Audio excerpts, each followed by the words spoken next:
على نبينا محمد وعلى آله وصحبه أجمعين أما بعد.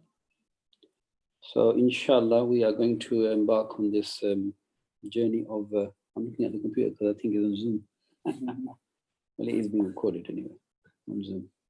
On this journey inshallah to study the Ulumul Quran. Ulumul Quran, inshallah. Most important thing is that we are clear why we are studying this Ulumul Quran. Yeah. So we should be very clear about our intention. This is the most important thing.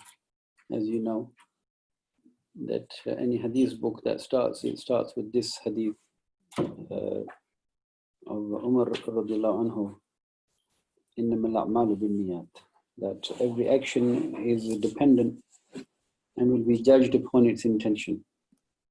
So we ask Allah Ta'ala to purify our intention for this task that we are inshallah embarking on.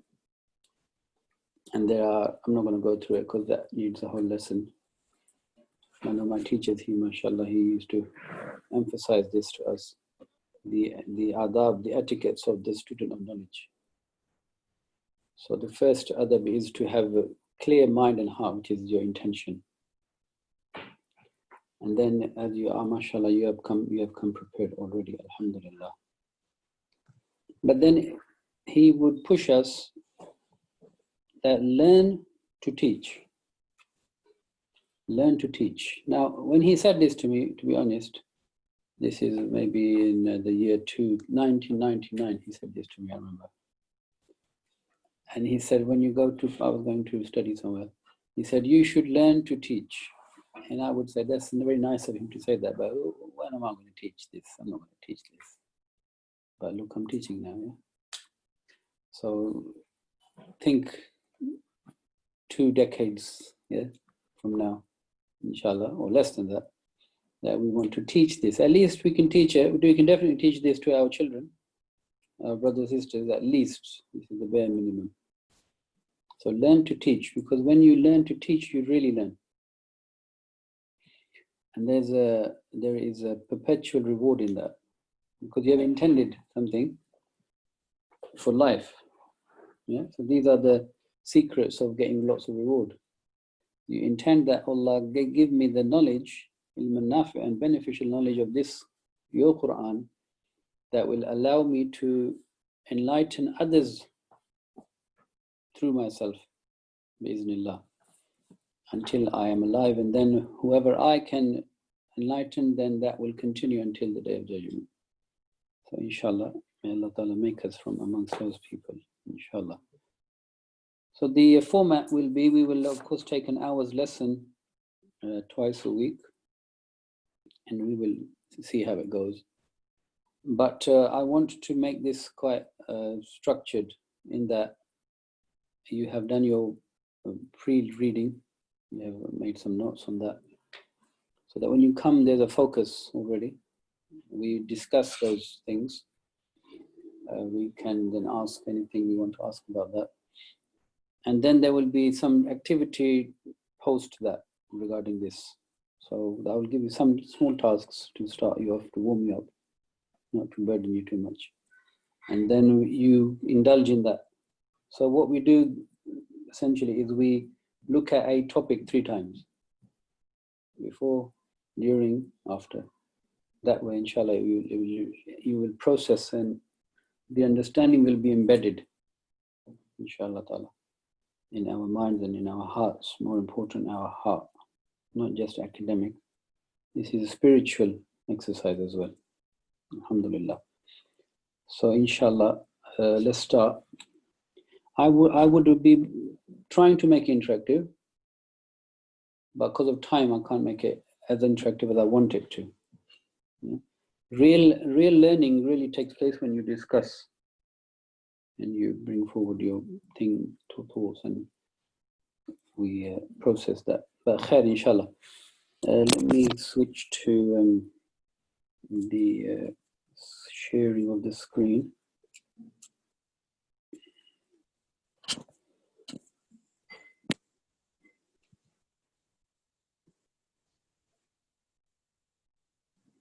So I think you can now see that, yeah? Good, alhamdulillah. And inshallah, benefit of this being recorded is that we can give this to other people as well, inshallah. And it would be good for your revision, etc. I will be, as I said, there will be assessment. I haven't decided at which stages, but there will be assessment. Assessment doesn't mean that, you have to sit a long exam. It doesn't mean 5 minutes. You have to fill something, discuss something so that we are. Also, I'm going to start introducing you to present. I'll give you a topic that we've studied. So can you next week present this to us? Can you present this, so that we are learning to teach as we are, inshallah, learning. So the sciences of the Quran, we have a definition for that you have already looked at. And it is in front of you. I'll read it. The sciences of the Quran, this is one of the sciences that deals, so science here means the study, a branch of study. It doesn't mean science in the commonly understood term of science like biology, physics, chemistry. It means a branch of knowledge. This is of the Quran that deals with the knowledge of these sciences, and there are 4 aspects to it. It has a bearing on recitation. So the science of the Quran, the ulum al-Quran, it teaches us about recitation, how to recite. Of course, we're not going to cover that because we know how to recite, tajweed, etc. About the history of the Quran. When was it revealed? How long was it revealed for? What was the context of its revelation? And then, more importantly, really, this is all gearing towards understanding the Quran, the fahm of the Quran. So how do we understand the Quran in terms of its period of revelation, as I mentioned yesterday, the asbab al-nuzul, the context, whether a surah or an ayah was revealed in Mecca or in Medina. So therefore, what was the context, what was the subject matter? Is an ayah nasikh or mansukh, abrogated or not? Is this an ayah which is muhkam, clear, mutashabih, not that clear, etc. So all these things, they lead to our understanding of the Quran, and therefore part of ulum al-Quran is then definitely tafsir. Tafsir of Quran. And tafsir essentially means, technically tafsir means the meaning of an ayah as intended by Allah. That's it, simple. The meaning of an ayah as intended by Allah. And then of course the implementation. Then how do we take this and live according to this? So the ulum al-Quran give us all of this basis and basic information, which is essential for us to understand, to be able to live according to the Quran. Now this is really important. It has always been very important, but in our current situation, this is vital, because we are being bombarded with ideas, and those ideas usually, if you look generally, globally, they are not based on revelation. They're not based on Allah's guidance. They are based on people's own thinking, their own desires, hawa, their shahwat, their inclinations, etc. So therefore, it's really important that we are solid about the Quran. This is the foundation, really, of this ummah. And when the ummah is clear about the Quran, has a solid understanding of the Quran and the sciences of the Quran, then it can very easily project that message in any context confidently, and be able to defend the Quran, as we will see. One of the benefits of studying ulum al-Quran is. So this is not just a personal endeavor. This is really an ummah level endeavor that we are trying to take, because we need this. We need this. You understand, yeah? Just like, when you're kids, you are given milk to drink, to strengthen your whole body. We need this. This is the basics that we need, inshallah. in terms of the ulum al-Quran. Khair, anything to add to that from your notes? Like to ask anything or say anything that you thought of, you may have thought of? So that's just briefly. Khair. I thought actually one thing in terms of when you mentioned the tafsir and how it's the intended meaning of what Allah meant by what He said. Obviously, there's differences between them. So how can we really know? Good, very good question. This is a common question that we should ask. That if you're saying tafsir means the intended meaning of an ayah by Allah, then how do we know what Allah intends by it? How do we know Allah intends this by this word? For example, in your example, I saw in your notes, mashallah, the word bi-dhulmin. In one of the ayat, those people whom Allah Ta'ala, He mentions, the people who have belief, but then they do not cover this with dhulm. Yeah, so now what does dhulm mean here? The Sahaba asked the Prophet ﷺ, or they mentioned to the Prophet ﷺ that, oh Allah, Allah's Messenger, we all do some sort of zulm. Zulm here means, to them it meant, we are all going to make some sort of mistake somewhere when we don't do something absolutely rightly. There the Prophet ﷺ explained through the Quran, zulm means shirk. So therefore we now know what does zulm mean here. It means shirk. Allah intends here by this shirk. So this is a long thing, we will go through this. So the Quran's tafsir, there are sources that give us the understanding of an ayah. And the first and foremost way to understand a part of the Quran is to look at that part of the Quran in light of the whole Quran.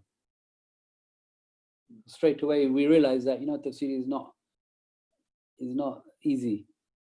Yeah, it's not something you can just pick up a book and say, I know this. Yeah, because you need to then know that ayah in context of the whole Quran, which of course that's a scholarly job. And then we look at the sayings or the action of the Prophet ﷺ about that ayah. Then we look at the context. Then we understand, what did the Sahaba understand from that ayah? What did they say about this ayah? And we will be looking at some of those Sahaba today, who are known to be the Mufassirin of the Ummah. And then what did the Tabi'een, the people who came after the Sahaba, the students of those Sahaba, those companions, what did they say about this? Then what does the Arabic language say about this? Then we look at classical Arabic poetry. So you see the filters. Then you come to a very clear understanding that this ayah means this. And if there is any apparent difference of opinion regarding the tafsir of an ayah, when you look at it comprehensively, you will realize that actually the meanings that you think they are, based on this very rigid, clear criteria, they actually either complement, supplement, or actually help to understand both opinions eventually. Yeah. So there's a very common misconception in Muslims that, so I said to one of my colleagues, I said, you know what, you should study the Quran. You should read the meaning at least. And maybe look at the tafsir. And the first question the colleague asked was, oh, there's so many tafsirs. There's so many opinions. So which one's the right one? To which I realized that if we don't have an introductory understanding of Ulum al-Quran, you can't appreciate that, you know what, there isn't really so many different opinions about something. So inshallah, I think this will make it really clear for us. Alhamdulillah. The thing is, we need to realize Allah has sent us guidance. Yeah. So imagine when you send somebody, like you buy furniture from IKEA, they give you instructions there. They try to make them very clear to follow. Yeah. Now, Allah Ta'ala, He's sending us instructions. Would He make them ambiguous? Would He make them difficult? Would He make them complicated? No. You see that?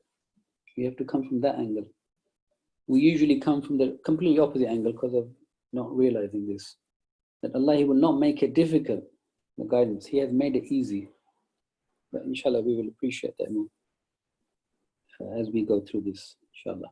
Even when you study Sirah, the Tafsir, I heard that you can't just use the books of Tafsir because there's other sources that complements each other. Is there any other books that you recommend that to use with Tafsir? Good. So when we start to understand the Quran, where do we start? Ulum al-Quran. You get it? Yeah. When we go through Ulum al-Quran, you will be very well prepared that this is how I am going to understand the Quran. This is how we understand the Quran, confidently, knowing.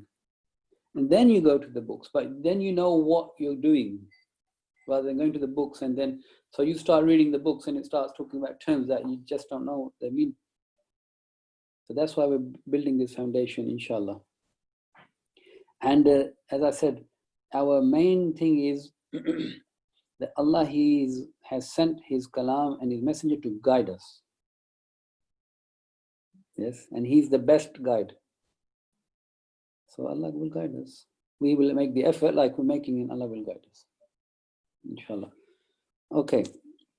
Benefits of us studying this, we have already mentioned to some extent. I've just summarized, and mashallah, your notes were very similar to mine from the book and the pages that we were supposed to read. By looking at this ilm of the Quran, you realize how much there is to know.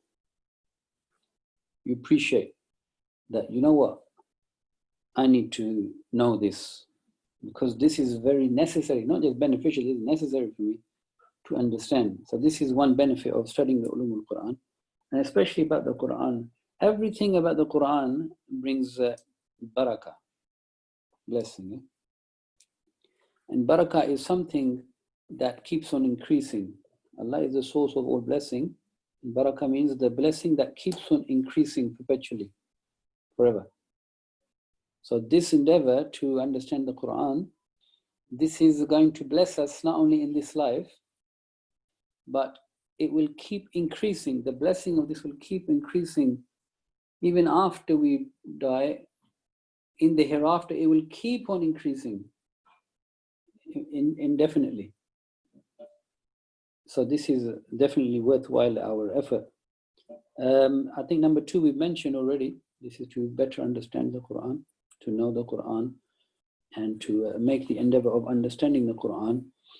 And you will find that, subhanallah, Allah Ta'ala, when He says that I have inna nahnu nazzalna dhikra wa inna lahu lahafidhun, we sent down this reminder and we preserve the reminder. This really, you realize that, you know, Allah Ta'ala, He has preserved the Quran and its meaning and its implementation and everything in an amazing manner throughout history. And when you look at history and the people who have worked hard on trying to give us the knowledge of the Quran from the Prophet ﷺ, the Sahaba, you realize that, you know what, this is not just by chance. It didn't just happen.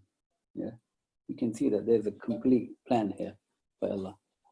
So inshallah, we will start to understand the Quran better by knowing the ulum al-Quran. It will increase our iman.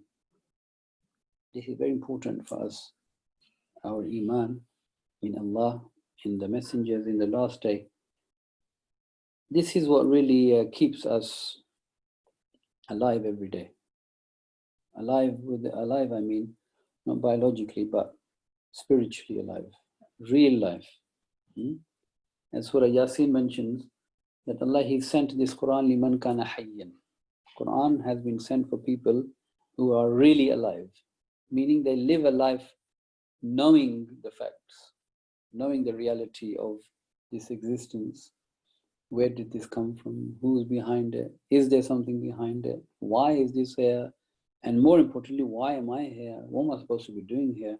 All of this is iman. Where am I headed? Yeah? So by studying this, this will increase our iman, inshallah. And again, I will keep saying this. We are in this day and age, we are under constant bombardment that affects our iman. Constant bombardment. These mobile devices, of course, yeah, we can use it for good. That's good. But majority of its use, if you look at it globally, is for the erosion of iman. It is there to erode your iman. It is to weaken your iman. It is to take away your iman. So we need to, inshallah, increase our iman through this endeavor. And then I also touched upon this. We should therefore then be confident to be able to present Quran. Because we know the Quran is from Allah. How do we know? We will study. How was it preserved? How do we know this is the Quran from Allah? How do we know that we can understand this without there being contradiction, etc.? But once we see that clearly, inshallah, we'll be confident, we'll be clear. Then we can give people the invitation to this Quran, because we know what we're inviting to.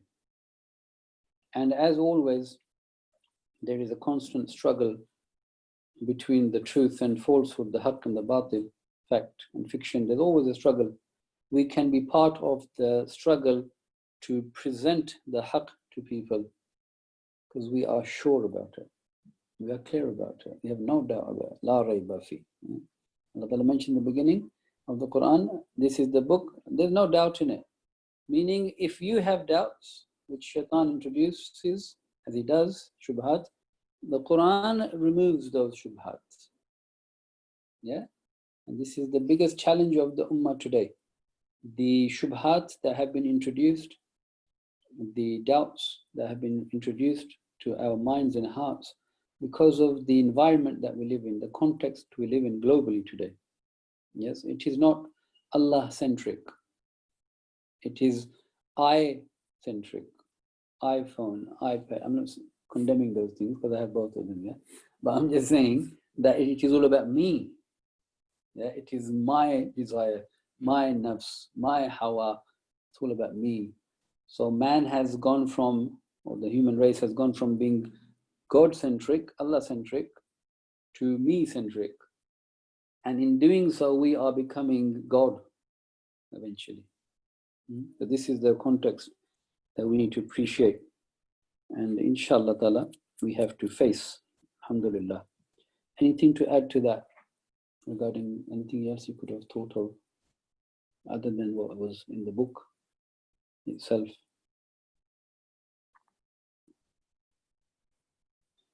I think also it's a great opportunity to seek reward, isn't it? You know the very famous hadith that whoever treads on a path or seeks the path of knowledge, and the knowledge of the Quran, the hadith, etc., the deen, then Allah makes the path to Jannah easy. That's one. The other is that for that person, for the talibul ilm, the person seeking this knowledge, Allah Ta'ala, the Prophet said that the fish in the sea, they make dua for that person. The birds make dua, the angels make dua. As long as that person is on that journey, the person is being made dua for by all of Allah's creation. I mean, imagine that. You know, when we meet each other, we say, oh, please remember me in your dua. This is automatically attracting the dua of all the creation by seeking the knowledge. Yeah, this knowledge. So not to underestimate this, alhamdulillah, but be grateful for it, by being grateful for it. And we are grateful for this opportunity by making the best effort. This is shukr. Shukr is, we have opportunity, we make the best effort now in this opportunity that we have to seek this knowledge. Bismillah. Okay, some history of the Ulum al-Quran. Ulum al-Quran, initially, this was not a very structured knowledge or science, of course, in the time of the Prophet ﷺ, because the Quran was being revealed. Yeah, the Sahaba, the companions of the Prophet ﷺ, they were part and parcel of that whole environment. Yeah, they were experiencing the whole context. They were receiving, as the Prophet ﷺ was receiving the Quran, and he was giving it to them. He was doing the tilawa of the Quran, meaning he was reciting it to them, telling them the message. And the scribes of the wahi, they were writing it. They were all part and parcel of this. So all this that has later on been structured for us to study was a very holistic, integrated science, if you like. Yeah. So they probably, the Sahaba at that time, wouldn't have used terms that we're using now, but they knew all that stuff, if you like. Yeah. And the Emily, thank you. But now the scholars, I'm starting from the Sahaba really, the scholars have, just like the science of Hadith, yeah, there's no such thing as science of Hadith in the time of the Prophet. Yeah? But it has then, as a need for us to be able to understand and structure and be guided, it has, if you like, been developed, it has progressed. But the seeds were all there at the time of the Prophet ﷺ. So we see that there are many Sahaba, Ashab al-Nabi. I think 10 of them I listed from that book. There are others, but the main people that we should have some understanding about people, meaning the Sahaba. Now, what is definition of Sahabi? That's first, let's start with that, so that we know what is the definition of a companion. A person who lived with the Prophet ﷺ at the time of the Prophet ﷺ. So Abu Jahl, he lived at the time of the Prophet ﷺ. And was a believer. Anything else?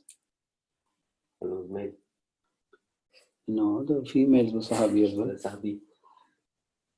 So Sahabiyat and Sahabiya, companion meaning male and female now. Mm-hmm. What about people who left Islam after the Prophet ﷺ? Are they Sahabi?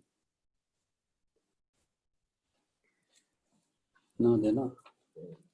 No, so the Sahabi, the definition of Sahaba then, companions of the Prophet ﷺ, are those men or women, yes, who saw the Prophet ﷺ, who were believers, and they died as Muslim. Okay, so those people, men and women who saw the Prophet ﷺ and believed in him, and they died as believer. Yeah, some people, they became Muslim, but afterwards they did what is called irtidad. They went back. Yeah, they became non-Muslim. That is not Sahabi. That's important. And the other thing is, we should have some idea why we need to astaghfirullah, to use this term, why we need to bother with Sahaba. Prophet ﷺ came, that's enough, isn't it? Why we need to go to Sahaba? So how do we explain that? Why Sahaba we need to take this deen? I mean, they're the best next woman of the Prophet.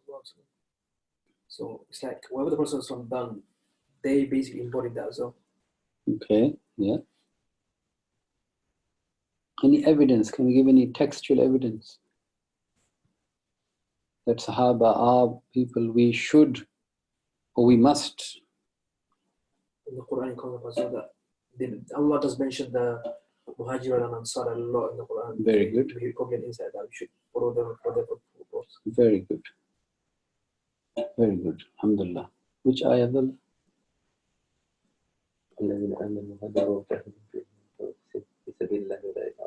That's one. Good. What else? Very clear ayah in Surah Tawbah.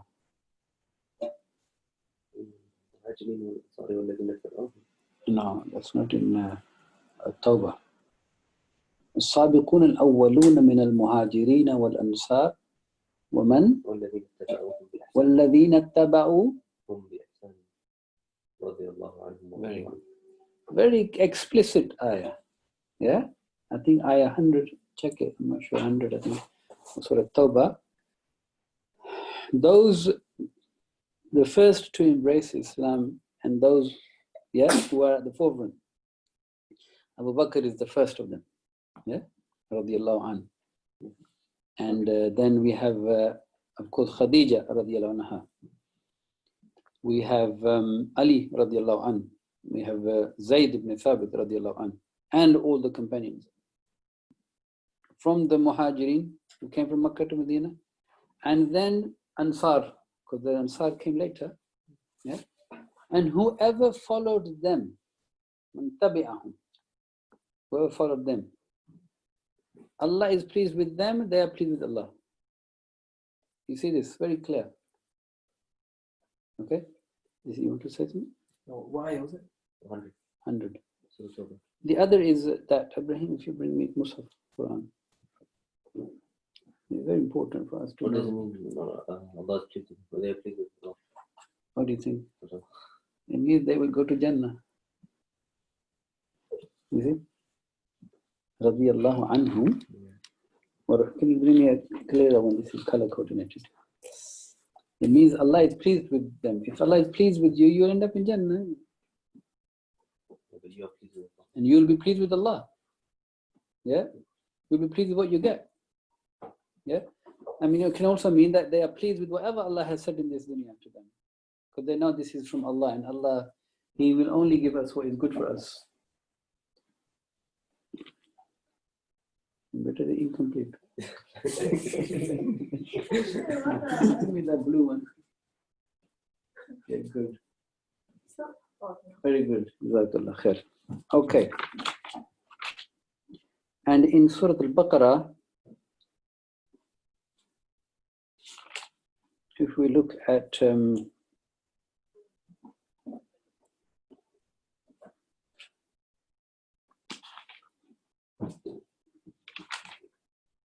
khair, one ayah that I will, because it's fresh in my mind, regarding the Sahaba.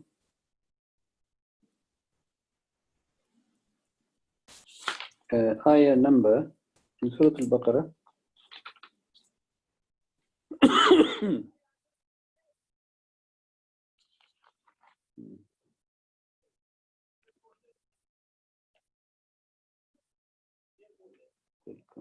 Okay, good.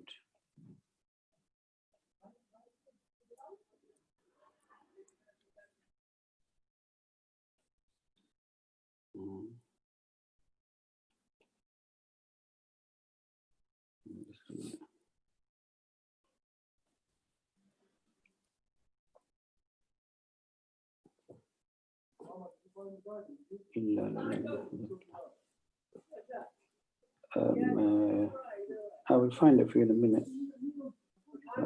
This is one of the topics I'm doing tonight. Anyway, I will give you the ayah in a minute. This is confusing me, this stuff outside. Essentially, it's telling, I will find the two ayat in Surah Al-Baqarah, there are more, that the iman of the Sahaba, yes, this is the iman that is the standard. Yeah? The standard iman is the iman of the Sahaba, meaning what they say is deen is the deen. Yeah? And this one, please. This one, please. We have been invaded by the builders. SubhanAllah. I will explain in a minute, inshallah. I'll find the ayat. They're distracted me, that means. So the iman of the Sahaba is the standard iman. Now, and we know, and this is just a few places in the Quran, many places in the Quran, this has been mentioned. And then the Prophet ﷺ, as you said, the very explicit ahadith, خير القرون قرني, the best generation is my generation, ثم الذين يلونهم, then the people who came after them, and then the people who come after them, meaning Prophet ﷺ, Sahaba, and then Tabi'in. Tabi'in mean the people who followed the Sahaba. And they're very famous hadith, you know, about the groups. There will be 72, 73, 74, and who will be the successful, the people who are on my way and the way of my Sahaba. So these are just some very clear who we should know. You see, because somebody may say, so why are you following Sahaba? And they won't say it like that. They will say that, oh, Quran is enough. They will go to that extent. You don't even need to know what the Prophet said, because Quran is Quran. The Prophet is not here anymore. Yeah? These are the doubts that are being sown into our minds and hearts to make us think Quran is enough. Many people say that. There are all different types of people. I'm just making us aware of this. Because if we have solid foundation that this is deen from Quran and Hadith, then no matter whatever anybody brings, whenever they bring it, however they bring it, whoever they are, it doesn't matter, that's irrelevant. We will know, no, this is wrong. Yeah, this is wrong. Because Quran says this, Hadith said this, Quran said this, Hadith said this. So we need to be able to go back to that. This is the way you get solidity, clarity. Yeah? Inshallah. So the Sahaba that I was going to mention, the Mufassirin of the Quran, of course, the first four are the four Khulafa Rashidin. Abu Bakr radiallahu anhu, the most knowledgeable about the Quran. Yeah. Then Umar, then Uthman, then Ali, Ridwanullah Ajma'in. Yeah, most knowledgeable about the Quran. And then we have very famous Abdullah ibn Abbas radiallahu anhuma. Abdullah ibn Abbas, who is he? Have you read to the Prophet? He is the uncle? Abbas is the uncle. Ibn Abbas. Oh, the son of the uncle. Good. So he's a cousin of the Prophet. Yeah? Yes, excellent. Yeah, Abbas is the uncle of the Prophet. And Abdullah, he is the son. So he's the cousin. So that's why when you say Abdullah ibn Abbas, we say radiyallahu anhuma. Instead of saying radiyallahu anh. So radiyallahu anh means may Allah be pleased with him. When you say radiyallahu anhuma, it means may Allah be pleased with Abdullah and his father Abbas. That's why I say anhuma. Yeah? Because some people they get confused. Why saying anhuma? So Abdullah ibn Abbas radiyallahu anhuma, he is the Mufassir of the Quran. And regarding him, the Prophet said what? Did you read anything about him? The Prophet said to Abdullah ibn Abbas radiallahu anhuma, he said to him, he made dua for him. Yeah? He said, Allahumma faqihhu fid deen wa allimhu at-ta'wil. Allahumma faqihhu fid deen. Oh Allah, give this Abdullah ibn Abbas the understanding of the deen. Wa allimhu ta'wil, and teach him the ta'wil. Ta'wil can mean here the meaning of the Quran. Abdullah ibn Abbas. So this is not only because he's his companion. Now the Prophet he has specified him to be given the knowledge of the deen and the Quran and the understanding. And the Prophet's dua is accepted, isn't it? You see how Allah, he has, as I was saying, he has made sure everything is in place. And then there is, of course, Abdullah ibn Mas'ud radiallahu anhu. Abdullah ibn Mas'ud radiallahu anhu. And regarding him, there was something in the book as well, but I made some notes from other than that. Yeah, he is the one who said that I don't want to mistake it with what Ali said. I think one of you made a note of that as well. You go on the horse, and if anyone knows better than him, then you go on a horse and go out to him. Is that Abdullah ibn Mas'ud? Yeah. Are you sure? Yes, go and say the whole thing. Ibn Mas'ud, yeah? Yes, good. Yeah, he said that, I said that Allah beside whom there is no other God, that there is no surah in the Quran except that I know where it was revealed, and there is not a single verse in the Quran except that I know the reason behind it was revealed. And if there were any person that I knew more about the Quran than that I did, and it was possible for me to reach him, I would ride towards him to get this knowledge. Very good. This is reported by Bukhari. So this is what Ibn Mas'ud regarding the Quran. And you see when he's saying, I know where it was revealed, in what circumstances it was revealed, because these are all in the Quran. Yeah? So it just shows that how close they are to the Prophet ﷺ, Of course. to know when it was revealed and where it was. And the same Ali radiallahu anh, he says the same thing. Yeah? I know where every ayah was revealed, the meaning, I know whether it was revealed in the day or at the night, or it was in the plains or it was on the mountain. Clearly, every ayah. Yeah? So Allah Ta'ala, he has preserved the meaning through this. The other very well-known name is of Ubay ibn Ka'b. Ubay ibn Ka'b. And regarding Ubay ibn Ka'b, the Prophet ﷺ has said about him, Aqra'uhum, Ubay ibn Ka'b, meaning the best of reciters. Aqra'u doesn't mean to just recite, it means the person has knowledge of the Quran. Yeah? So the best of the people of the knowledge of the Quran is one of them, Ubay ibn Ka'b. radiallahu anhu. So this is why we are confident to take the understanding of the Quran, because the Prophet, he is certifying himself about these people. Then we have Zayd ibn Thabit radiallahu anhu. Zayd ibn Thabit, he is, we will see later on, he is the person who has been given the responsibility of The keys. no, meaning regarding the Quran. Okay. Regarding the Quran, Zayd ibn Thabit is given the, that's maybe something from the Seerah as well, but here with the Quran, the compilation of the Quran, yeah, in the book form, meaning to write the whole Quran in one book form. Duwinat is called, meaning the Quran, as we know, we will study this inshallah. Quran was written down as it was being revealed by the scribes, but it was then all compiled into one single book under the leadership of Zayd ibn Thabit radiallahu anhu. And this was, he was given this task by Abu Bakr radiallahu anhu. Zayd ibn Thabit. Then he has Abu Musa al-Ash'ari. We have Abdullah ibn Zubayr radiallahu anhuma. And we have Aisha radiallahu anha. Yani these are the 10 most known. There are others as well, of course.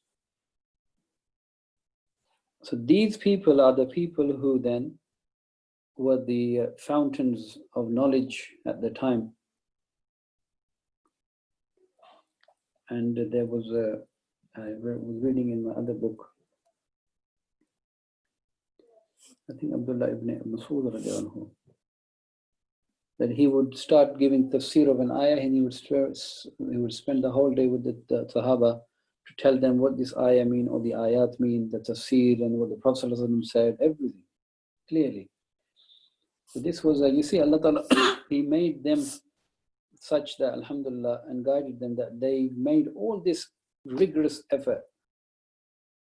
And the other thing we should appreciate is this, that they were a community and a society that didn't write. It was very oral. Everything was very oral. Yeah. So people would remember things. They wouldn't necessarily write like we do, because it was all here. It was very sharp. The oral tradition, as we know, our Quran and Hadith is an oral tradition. And until today, alhamdulillah, there are people who remember the whole Quran. There are people who have memorized Sahih al-Bukhari, Sahih Muslim, etc., etc., etc. Yeah. So this has always been an oral tradition. Then after that, we see that after the Sahaba, the companions of the Prophet ﷺ, we have then the Tabi'een. Tabi'een are the people who lived and they saw the Sahaba or a Sahabi. Yes. So they became the students of these giant Sahaba then, to then further transmit this knowledge of the Quran and the guidance of the Quran. So we have some names here. Abdullah ibn Abbas radiallahu anhuma. He was based in Mecca, so he had these Sahaba that when you read the tafsir, especially when you read Tafsir ibn Kathir, or you will read the tafsir of Tabari, Ibn Jarir, which is probably the first tafsir, major tafsir, Jami al-Bayan. You will find these names. Saeed said, Mujahid said, Ikrimah said, Tawus, Ata. And you think, who are these people? These are the Tabi'een, the successors of the companions who were the students of Abdullah ibn Abbas. So they learnt the deen from Abdullah ibn Abbas, and then they were the authorities in their time of the understanding of the Quran. Similarly, Ubay ibn Ka'b radiallahu anhu, he was based in Medina, so we have his students, Sayyid ibn Aslam, Abu al-Aliya, Muhammad ibn Ka'b. These are some of the more prominent names. And then Abdullah ibn Mas'ud radiallahu anhu, who was morally based in Iraq and Kufa, in Iraq. He has these Al-Qama, you should say, not Al-Qami, you should say Al-Qama ibn Qais, Masruq, Al-Hasan al-Basri, very famous name, you may have heard in the khutbahs, Qatada. So all these are the successors who came after the companions, but they studied the Quran. They were the students of the Quran, of the companions of the Prophet ﷺ. So you now appreciate the chain of knowledge transfer, starting from the Prophet ﷺ. And of course, this knowledge came from Allah.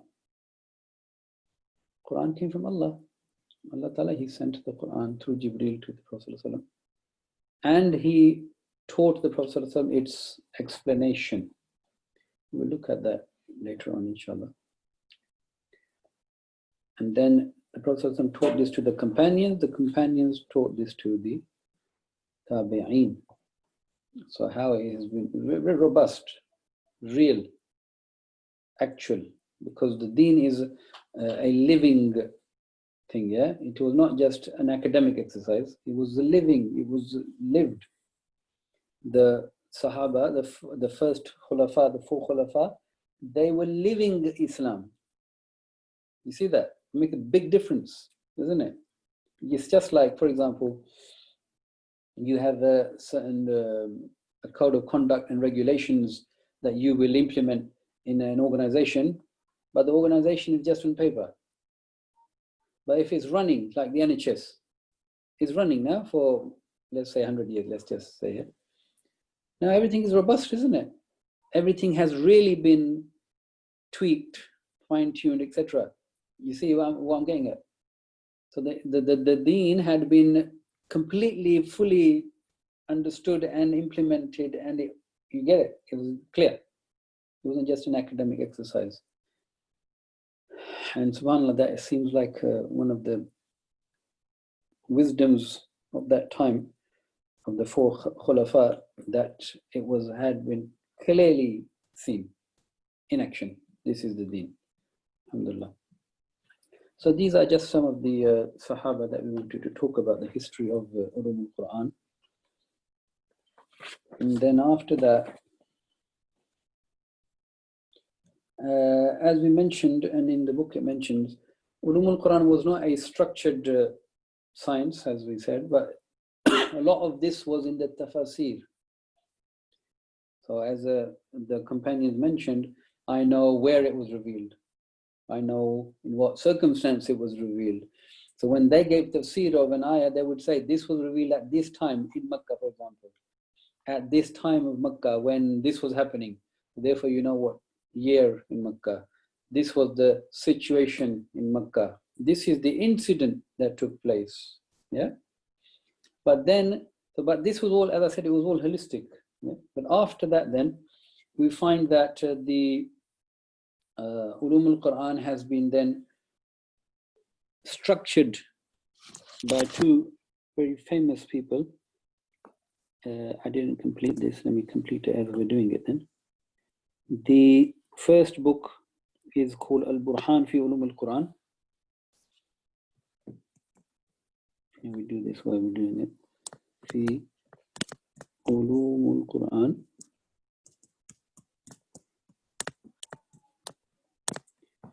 And this is by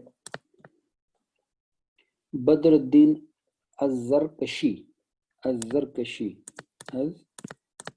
Az-Zarkashi.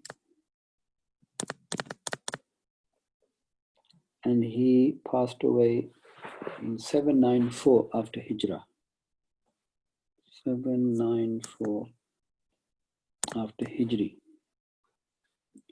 And the more well-known book is Al-Itqan fi Ulum al-Quran.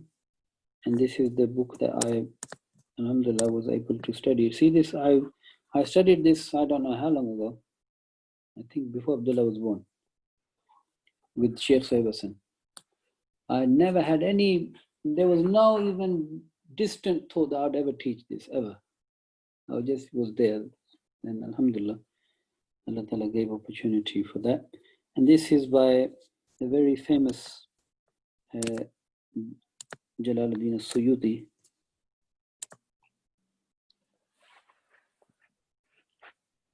And he, rahimahullah, passed away in 911 after Hijri.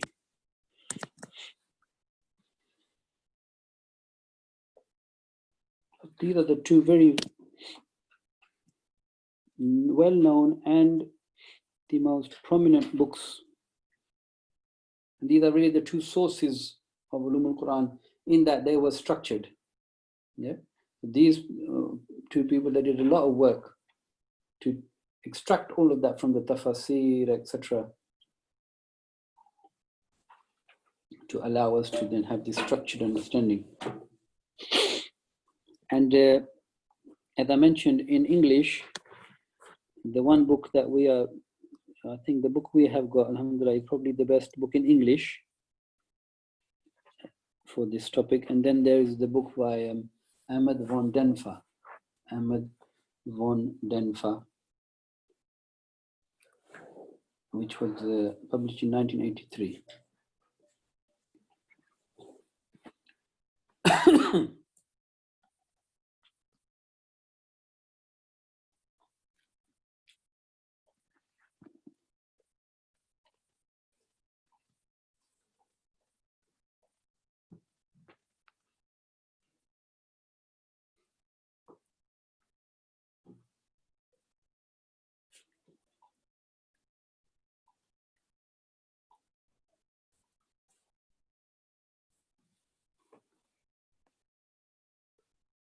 The ayah that I was going to mention for the Iman of the Sahaba, it is Al-Baqarah ayah 137.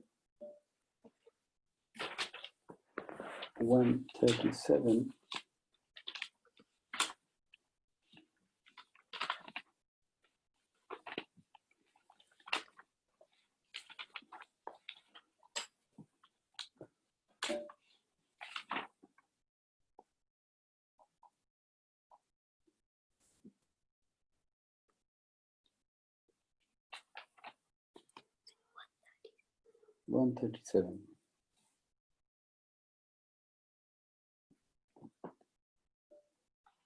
I will tell the other one, inshallah.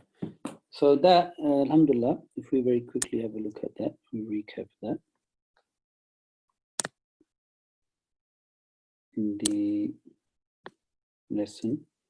So the definition is that this is the science that deals with four aspects of the Quran: recitation, history, understanding, and implementation of the Quran.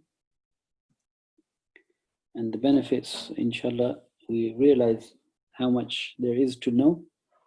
We understand the Quran, we increase our Iman, and then we can, inshallah, convey the message of the Quran confidently.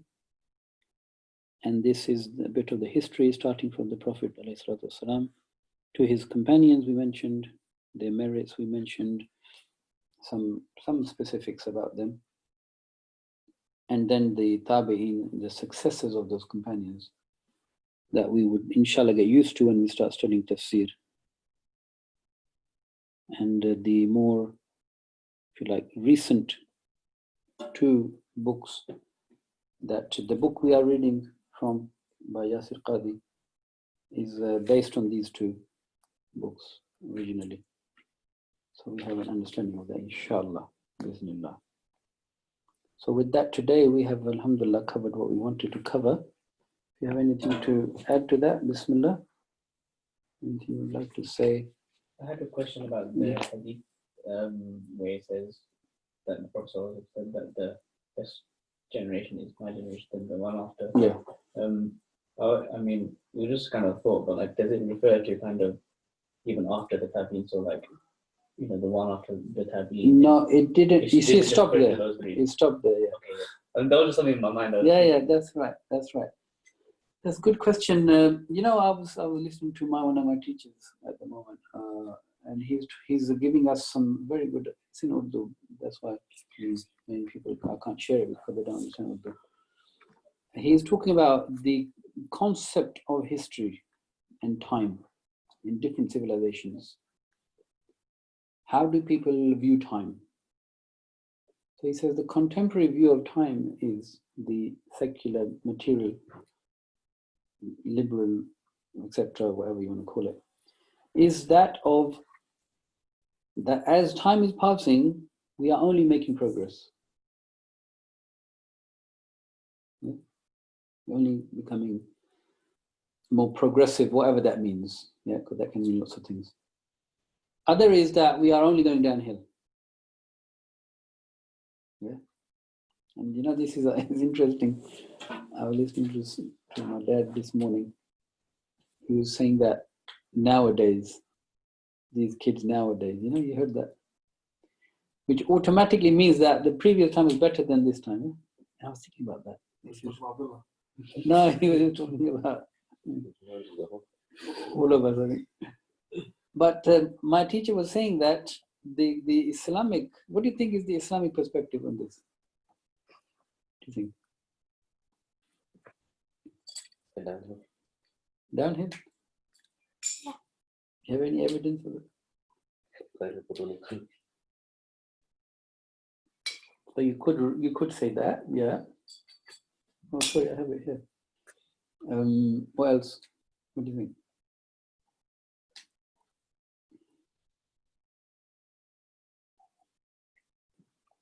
Because that's the overall feeling we get, isn't it? That's all going downhill. So he was saying that the Islamic perspective here should be that it goes up and down. Yeah, when we stick to the, like the very famous hadith of, I think Usman was there, who said that Allah, He will raise the nations with this Quran, and He will debase nations due to the Quran. Meaning, when a human race or a group of people, they stick to the Quran and its teachings, Allah will raise them. When they leave it, they'll be declined. So this is how we see there is up and down. Because near the end of times, we know that the Khilafah will come back, or the Khilafah will come back, yeah? Allah Ta'ala's rule will essentially be in place. And we know about Isa alayhi salam coming back, etc. So it can't all be bad. We're not all going down. And other things. So, I forgot, what was the question? You mentioned something. It was like the generations, yeah. So the generations, those three generations, the Prophet himself, the Sahaba, and the Summa Alladhina Yulun, Summa Alladhina Yulun, even the Taba' Tabi'in, even the people who came after the successors, the Taba', the people who followed the Tabi'in, which would be the next level, the three generations, yeah.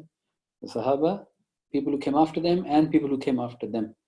Yeah, we will find that these are the three main generations that the Prophet has emphasized. And if you think about it, by that time, everything is, as I said, solid now. You had enough time for it to properly be, not a nice word, but tested and tweaked, and everything is there. So, alhamdulillah, Allah preserved that understanding for us. Wallahu a'lam. Anything else? I'm going to just stop the recording now.